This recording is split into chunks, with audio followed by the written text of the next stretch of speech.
Student, हमारा एक रह गया था टॉपिक श्री अरविंद के शैक्षिक विचार।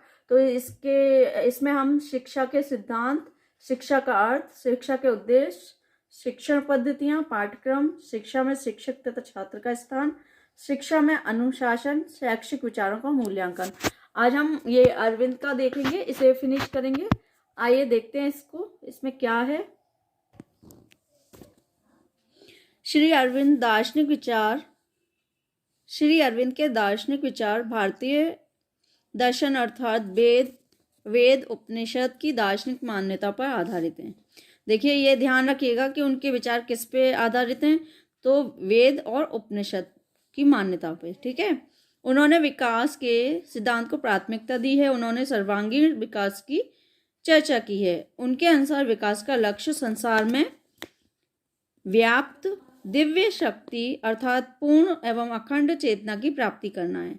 उनके अनुसार विकास की प्रक्रिया निरंतर अग्रसर हो रही है तथा यह विकास के अति मानसिक स्तर तक पहुंचेगी। अति मानव का आविर्भाव ही विकास का लक्ष्य है। इस अवस्था में पहुंचकर अज्ञान का पूर्ण नाश हो जाएगा तथा ज्ञान का प्रकाश हर ओर व्याप्त हो जाएगा। श्री अरविंद महायोगी भी थे। ध्यान रखिएगा, वो महायोगी भी थे। उन्होंने योग को अपना दृष्टिकोण से प्रस्तुत किया था। उनका योग भी सर्वांग योग था। उनके अनुसार योग वह साधन है जिससे दैवी जीवन की अनुभूति होती है। इसकी पूर्ण स्थिति में ही सच्चित तथा आनंद अर्थात सच्चिद आनंद की प्राप्ति होती है। ये क्वेश्चन बन के आ जाता है, ध्यान रखिएगा। श्री अरविंद ने आध्यात्मिक जगत के साथ साथ इस भौतिक जगत के अस्तित्व या सत्ता को भी स्वीकार किया है, अर्थात भौतिक जगत की कदापि अवहेलना नहीं की है। अतः वे भौतिक आवश्यकताओं के प्रति भी सजग थे। ठीक है। अब इनके हम शैक्षिक विचार देख लेते हैं कि इनके शैक्षिक विचार क्या थे। श्री अरविंद ने आध्यात्मिक दर्शन के साथ शिक्षा दर्शन के भी क्षेत्र में अपने मौलिक विचार प्रस्तुत किए हैं। श्री अरविंद के शैक्षिक विचारों का परिचय डॉक्टर मैनी ने इन शब्दों में प्रस्तुत किया है।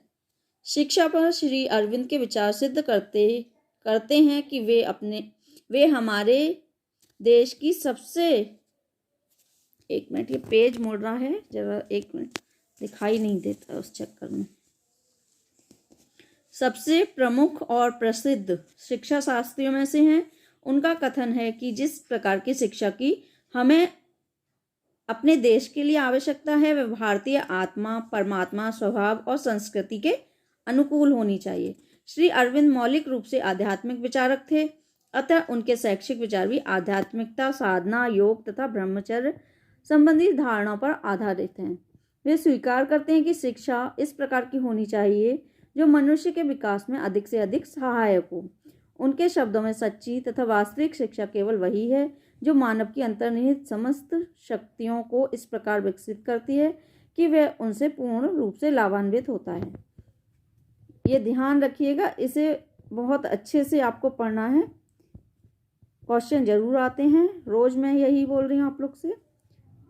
श्री अरविंद ने शिक्षा को केवल ज्ञान की प्राप्ति का साधन नहीं माना, बल्कि शिक्षा का उद्देश्य एवं लक्ष्य मानव का सर्वांगीण विकास माना है।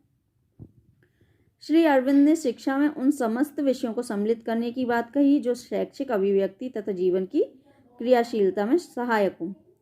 देखिए, चारों ही का ये मानना था।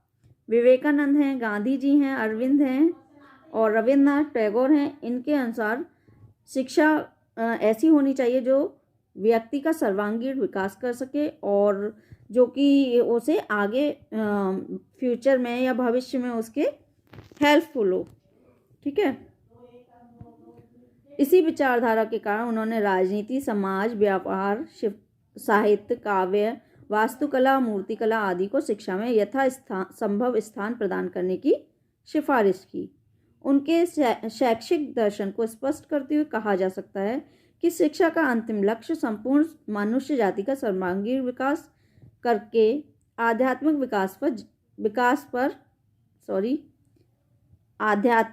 आधार पर जगत के सभी राष्ट्रों को स्थापित करना था।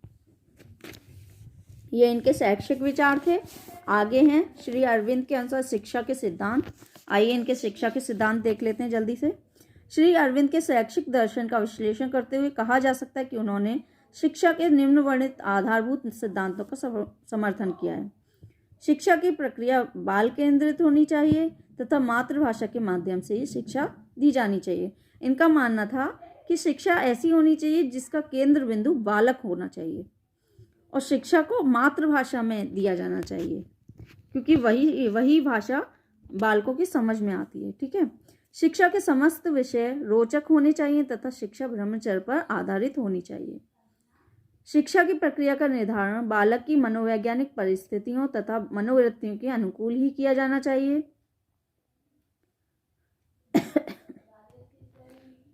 शिक्षा की प्रक्रिया में भ्रष्टाचार को नियंत्रित करने के लिए शिक्षा में धर्म का अनिवार्य रूप से समावेश होना चाहिए। व्यक्ति में निहित समस्त ज्ञान को शिक्षा के माध्यम से प्रकट किया जाना चाहिए।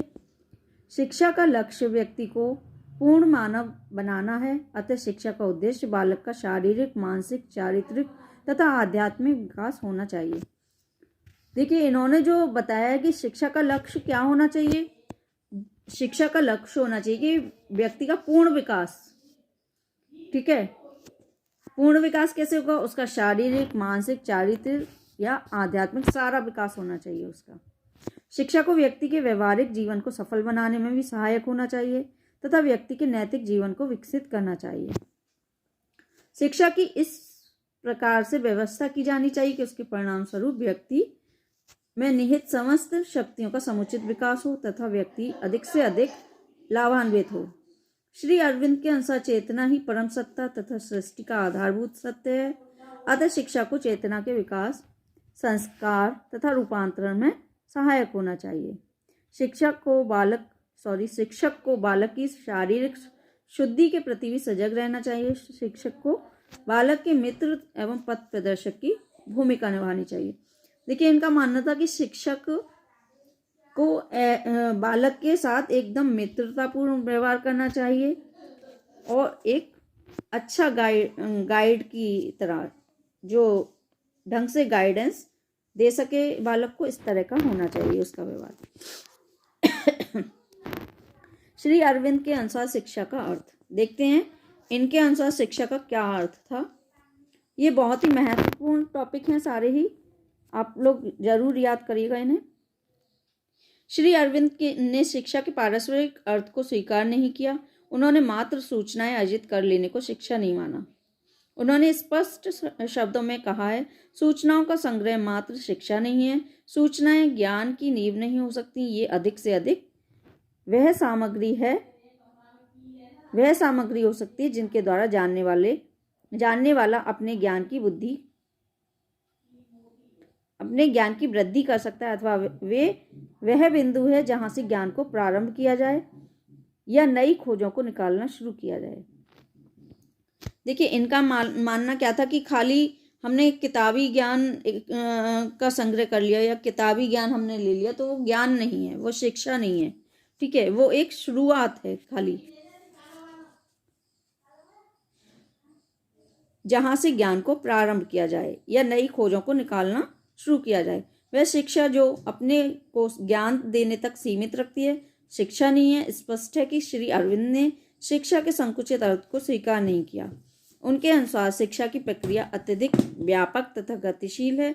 उनके अनुसार शिक्षा मानव के मस्तिष्क और आत्मा की शक्तियों का निर्माण करती है। यह ज्ञान, चरित्र और संस्कृति का उत्कर्ष करती है। श्री अरविंद के अनुसार शिक्षा के उद्देश्य। इनके अनुसार शिक्षा का क्या उद्देश्य था, आइए देखते हैं। श्री अरविंद ने शिक्षा को उद्देश्यपूर्ण प्रक्रिया माना है। उनके अनुसार शिक्षा का मुख्य उद्देश्य होना चाहिए विकसित होने वाली आत्मा का विकास करना। देखिए, उन्होंने क्या माना है कि शिक्षा का मुख्य उद्देश्य क्या होना चाहिए? विकसित होने वाली आत्मा का विकास करना, जो उसमें सर्वोत्तम है उसे व्यक्त करना तथा उसे श्रेष्ठ कार्य के लिए पूर्ण बनाना। शिक्षा के मुख्य उद्देश्य का उल्लेख करने के अतिरिक्त श्री अरविंद ने शिक्षा के निम्नलिखित उद्देश्यों की चर्चा की है। शिक्षा का एक उद्देश्य बालक का समुचित शारीरिक विकास करना तथा शारीरिक शुद्धि करना भी है। दूसरा है, शिक्षा का एक उद्देश्य बालक के अंतःकरण का विकास करना भी है। उन्होंने अंतःकरण के 4 पटल या स्तर माने हैं, जिन्हें क्रमशः चित्त, मानस, बुद्धि तथा ज्ञान कहा है। शिक्षा का उद्देश्य इन चारों का समुचित विकास करना है।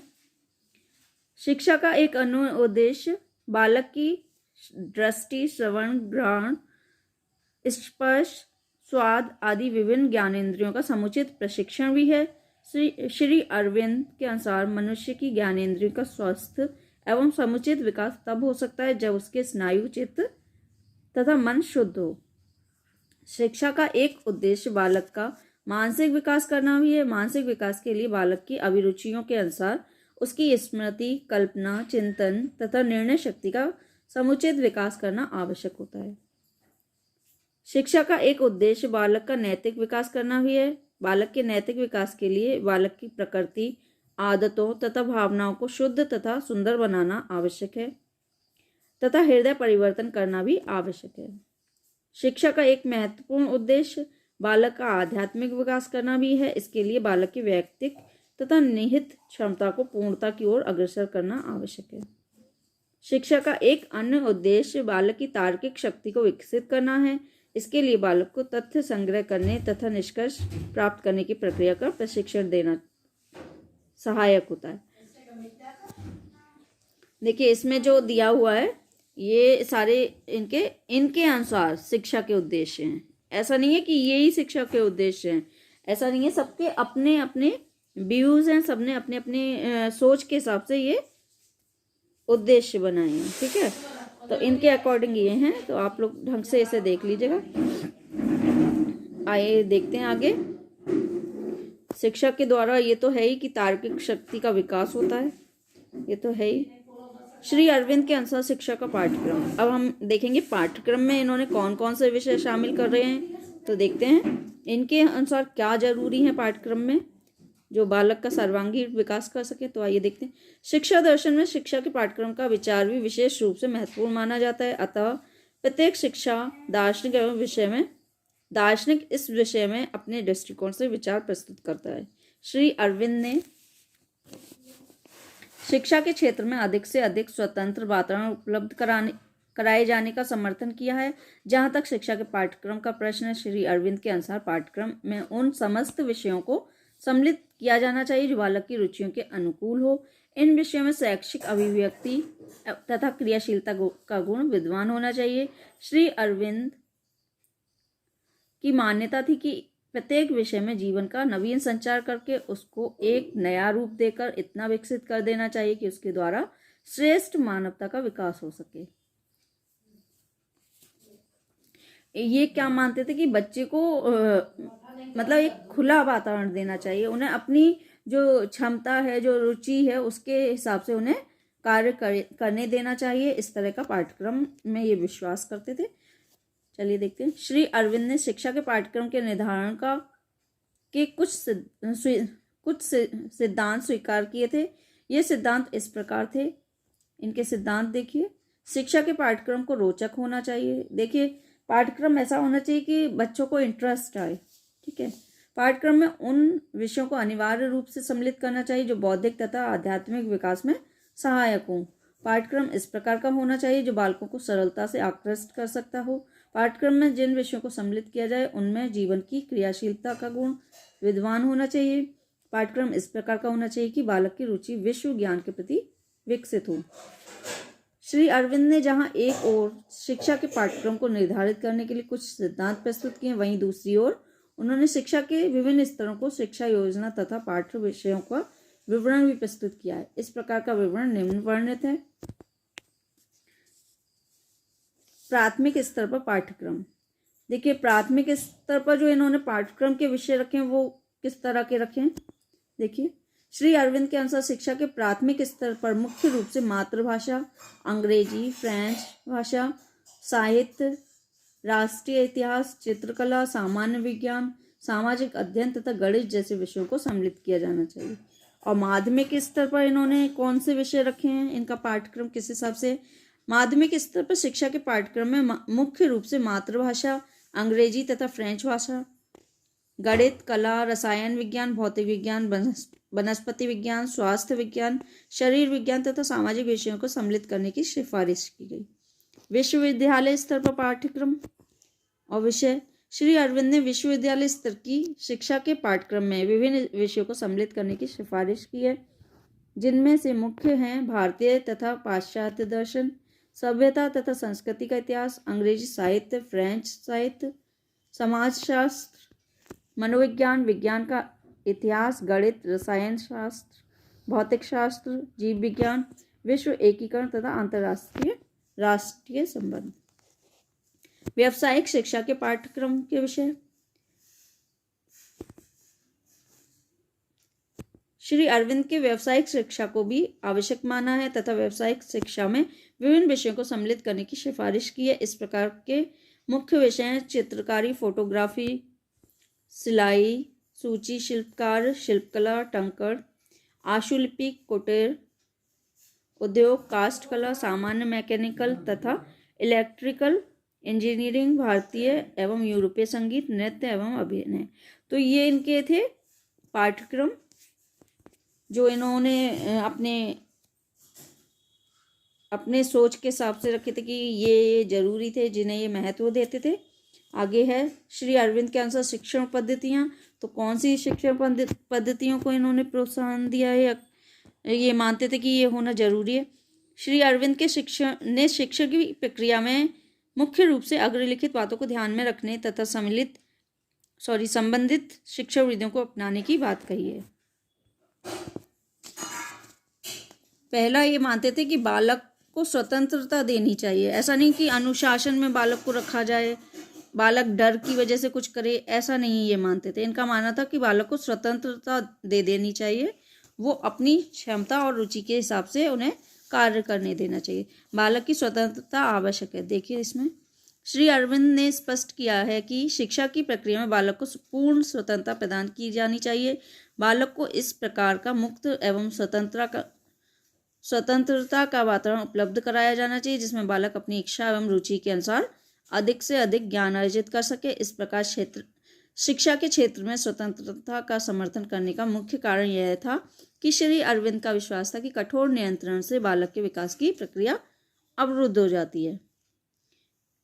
इनका ये मानना था कि अगर हम कठोर नियंत्रण करेंगे या बच्चे को ज़्यादा रोकेंगे टोकेंगे तो उनका जो विकास की प्रक्रिया होगी वो रुक जाएगी या धीरे धीरे होगी। दूसरा है बालक के प्रति प्रेम एवं सहानुभूति का व्यवहार। श्री अरविंद ने स्पष्ट किया है कि शिक्षण की प्रक्रिया में शिक्षक का बालक के प्रति प्रेम एवं सहानुभूति का व्यवहार होना चाहिए। इस प्रकार का शिक्षक का व्यवहार बालक के स्वाभाविक विकास में सहायक होता है। शिक्षण का कार्य मातृभाषा के माध्यम से। श्री अरविंद का कहना था कि बालकों को शिक्षित करने के लिए मातृभाषा को ही शिक्षण के माध्यम के रूप में अपनाया जाना चाहिए। उनका विचार था कि मातृभाषा के माध्यम से शिक्षण कार्य सरल एवं उत्तम होता है। देखिए, ये बात तो है ही। अगर जो मातृभाषा है या क्षेत्रीय भाषा होती है तो उसमें ही बच्चों को जल्दी समझ आता है। ये तो है ही। कोई भी चीज। आगे देखते हैं, बालक की रुचि को ध्यान में रखकर शिक्षण। श्री अरविंद का विचार था कि शिक्षण की प्रक्रिया में बालक की रुचि को ध्यान में रखना अनिवार्य है। बालक की रुचि के अनुसार ही शिक्षा की व्यवस्था की जानी चाहिए। इस सिद्धांत के पीछे मान्यता है कि रुचि होने पर शिक्षण कार्य सरल एवं उत्तम होता है। ये तो है ही। अगर बच्चों को रुचि होगी तो उस कार्य में उसका मन भी लगेगा और अच्छे से वो सीखेगा भी। स्वप्रयास तथा स्वानुभव द्वारा शिक्षा। श्री अरविंद ने शिक्षण की प्रक्रिया का विवरण प्रस्तुत करते हुए कहा है कि शिक्षा की व्यवस्था इस प्रकार की होनी चाहिए कि बालकों को अपने ही प्रयास द्वारा तथा अपने ही अनुभवों द्वारा सीखने के अधिक से अधिक अवसर उपलब्ध हों। श्री अरविंद का विचार था कि इस प्रकार से अर्जित ज्ञान बालक द्वारा पूरी तरह से आत्मसात कर लिया जाता है तथा वह बालक के व्यक्तित्व का एक प्रकार से स्थायी अंग बन जाया करता है। शिक्षण की करके सीखना विधि। श्री अरविंद ने कहा है कि बालकों को विभिन्न कार्य स्वयं करके सीखने चाहिए। शिक्षण की इस विधि को करके सीखना विधि कहा जाता है। शिक्षा में चित्रकला विषय का अधिक समावेश करने का यही मुख्य कारण था।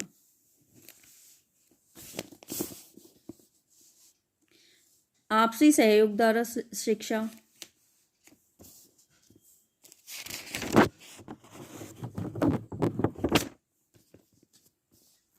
ये इनकी शिक्षण पद्धतियां चल रही हैं, ध्यान रखिएगा। आपसी सहयोग द्वारा शिक्षा। श्री अरविंद ने स्पष्ट किया था कि शिक्षा के क्षेत्र में भी अधिक से अधिक सहयोग को अपनाया जाना चाहिए।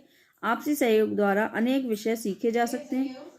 कक्षा में शिक्षण के समय शिक्षक को चाहिए कि वह बालकों से अधिक सहयोग प्राप्त करने का प्रयास करे।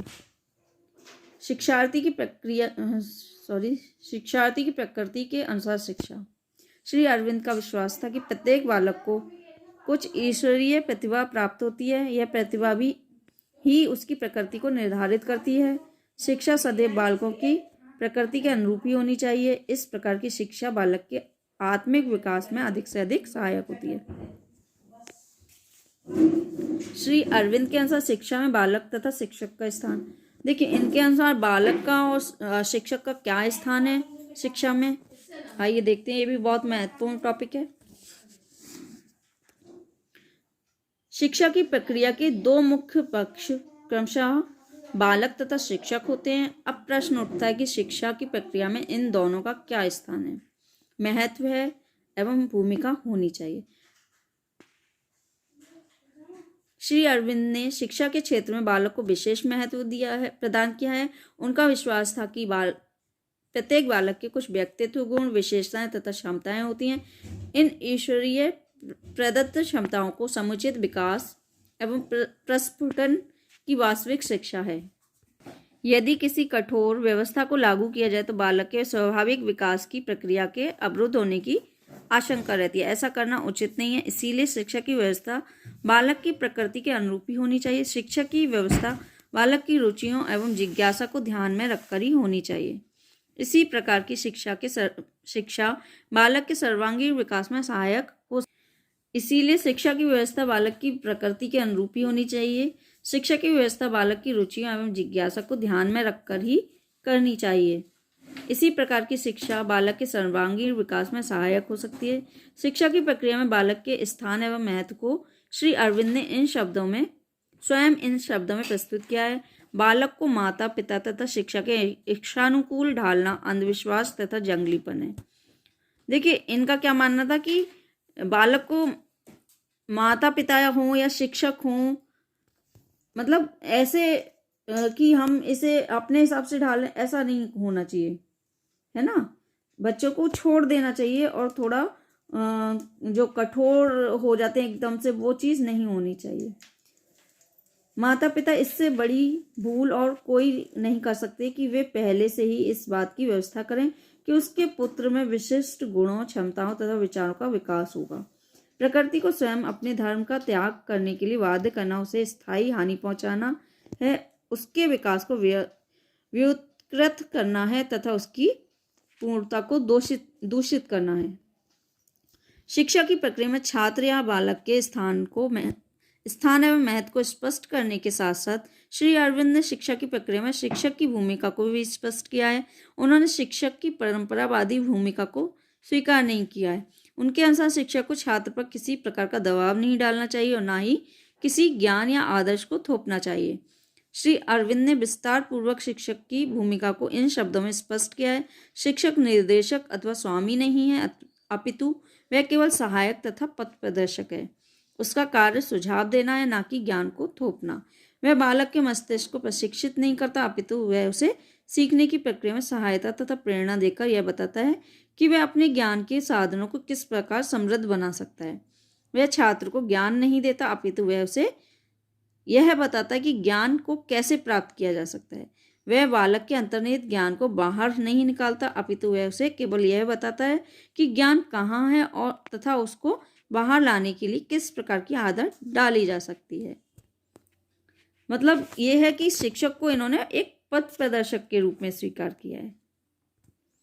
श्री अरविंद के अनुसार शिक्षा में अनुशासन, इनके अनुसार अनुशासन कैसा होना चाहिए, जैसा कि बताया है कि इन्हें स्वतंत्र छोड़ने वाली जो बात कही है, चलिए देख ही लेते हैं। श्री अरविंद ने सामान्य जीवन तथा शिक्षा के क्षेत्र में भी अनुशासन के अद्वितीय महत्व को स्वीकार किया है। उनके विचारानुसार व्यक्ति की शारीरिक तथा मानसिक दोनों प्रकार की क्रियाएं नियंत्रित होनी चाहिए। अनुशासन की आवश्यकता को स्वीकार करने के उपरांत यह प्रश्न उठता है कि अनुशासन कैसे लागू किया जाए। श्री अरविंद अनुशासन का संबंध भावना से जोड़ने के पक्ष में थे तथा भावना का संबंध नैतिकता से स्वीकार करते थे तथा इस तथ्य को स्वीकार करते हुए श्री अरविंद का सुझाव था कि प्रत्येक शिक्षक को चाहिए कि वह छात्रों के मन में ऐसी भावना का विकास करे जो उन्हें अच्छाई की ओर अग्रसर करे। श्री अरविंद कठोरता एवं दमन द्वारा लागू किए जाने वाले अनुशासन के विरुद्ध थे। शिक्षक का छात्रों के प्रति सदैव प्रेम एवं सहानुभूति का व्यवहार होना चाहिए। वे दंड को तो पूर्णतया अमानवीय मानते थे तथा शिक्षा के क्षेत्र में उसका पूर्ण बहिष्कार करने के पक्ष में थे। श्री अरविंद के अनुसार केवल प्रभावात्मक अनुशासन ही उचित है। शिक्षक के द्वारा प्रस्तुत किए गए आदर्शों से प्रेरित होकर ही छात्र अनुशासित हो सकते हैं। श्री अरविंद के अनुसार अनुशासन सदैव आंतरिक होता है, बाहरी नहीं। ये इनका मानना था कि अनुशासन कभी भी ऐसे कठोर जैसे दूसरा नहीं करना चाहिए, जैसे टीचर के द्वारा नहीं होने चाहिए। अनुशासन स्वयं के द्वारा होना चाहिए। छात्र खुद अनुशासन में रहें, इस तरह का उन्हें वातावरण दिया जाना चाहिए, उस तरह का उन्हें माहौल दिया जाना चाहिए कि छात्र खुद अनुशासन में रहें। श्री अरविंद के शैक्षिक विचारों का मूल्यांकन, आइए इनका मूल्यांकन भी देख लेते हैं। श्री अरविंद ने अपने दार्शनिक विचार तथा तत्कालीन भारतीय परिस्थिति को ध्यान में रखते हुए अपने शैक्षिक विचार प्रस्तुत किए थे। उन्होंने बाल केंद्रित शिक्षा का समर्थन किया था। इस दृष्टि से वे प्रकृतिवादियों तथा प्रयोजनवादियों से सहमत थे। श्री अरविंद ने तत्कालीन भारतीय परिस्थितियों का अवलोकन किया तथा देखा कि भारतीय समाज क्रमशः भौतिकता की ओर अग्रसर हो रहा है, अतः उन्होंने शिक्षा के क्षेत्र में आध्यात्मिकता के समावेश पर बल दिया।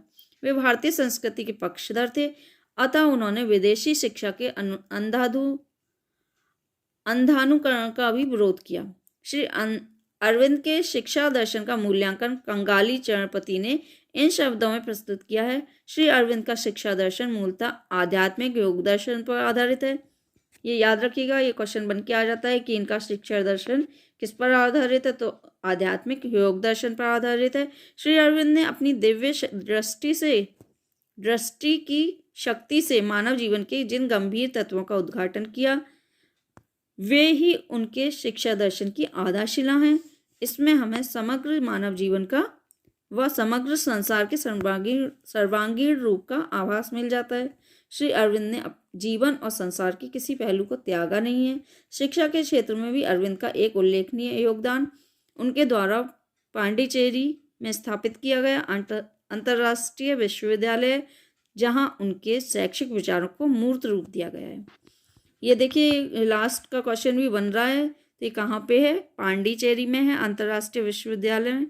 ठीक है, ये आपका अरविंद भी फिनिश हो गया। हमारे 4 ये महत्वपूर्ण टॉपिक थे जो मैंने अभी ये फिनिश करा दिए हैं। फिर हम देखते हैं अपना नेक्स्ट वीडियो।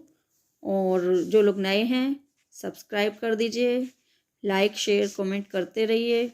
कोई भी टॉपिक के बारे में आपको जानना है या आपको उसकी तैयारी करनी है तो आप लोग मुझे कमेंट सेक्शन में बता सकते हैं कि इस टॉपिक पे आप वीडियो बनाइए, तो मैं इस पर डेफिनेटली वीडियो बनाऊंगी।